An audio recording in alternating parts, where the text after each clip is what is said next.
ನನ್ನ ಹೆಸರು ಆಜಾದ್. ನನ್ನ ತಂದೆಯ ಹೆಸರು ಸ್ವಾತಂತ್ರ್ಯ. ನನ್ನ ವಿಳಾಸ ಜೈಲಲ್ಲಿ.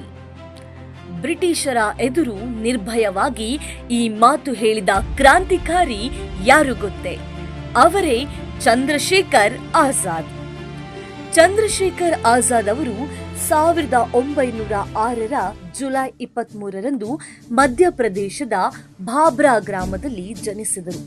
ಕೇವಲ 15ನೇ ವಯಸ್ಸಿನಲ್ಲಿ ಅಸಹಕಾರ ಚಳುವಳಿಯಲ್ಲಿ ಭಾಗವಹಿಸಿ ಬಂಧಿತರಾದರು. ನ್ಯಾಯಾಧೀಶರು ಹೆಸರು ಕೇಳಿದಾಗ ನನ್ನ ಹೆಸರು ಆಜಾದ್, ತಂದೆಯ ಹೆಸರು ಸ್ವಾತಂತ್ರ್ಯ, ವಿಳಾಸ ಜೈಲು ಎಂದು ಉತ್ತರಿಸಿದರು. ಆಗಿನಿಂದಲೇ ಅವರು ಆಜಾದ್ ಎಂದೇ ಪ್ರಸಿದ್ಧರಾದರು. ನಂತರ ಅವರು ಹಿಂದೂಸ್ತಾನ್ ಸೋಷಿಯಲಿಸ್ಟ್ ರಿಪಬ್ಲಿಕ್ ಅಸೋಸಿಯೇಷನ್ ಸಂಘಟನೆಯ ಪ್ರಮುಖ ನಾಯಕರಾದರು.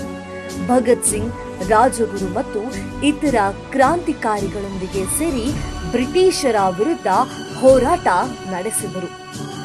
1931ರ ಫೆಬ್ರವರಿ 27ರಂದು ಅಲಹಾಬಾದ್ನ ಆಲ್ಫ್ರೆಡ್ ಪಾರ್ಕಿನಲ್ಲಿ ಬ್ರಿಟಿಷ್ ಪೊಲೀಸರು ಅವರನ್ನು ಸುತ್ತುವರೆದರು.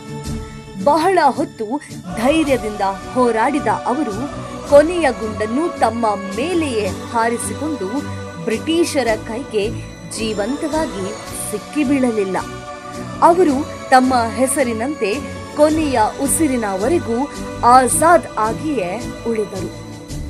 ಚಂದ್ರಶೇಖರ್ ಆಜಾದ್ ನಮಗೆ ಕಲಿಸಿದ ಪಾಠ: ಸ್ವಾತಂತ್ರ್ಯಕ್ಕಾಗಿ ಬದುಕಿದವನು ಭಯಕ್ಕೆ ಎಂದಿಗೂ ತಲೆಬಾಗುವುದಿಲ್ಲ ಎಂದು.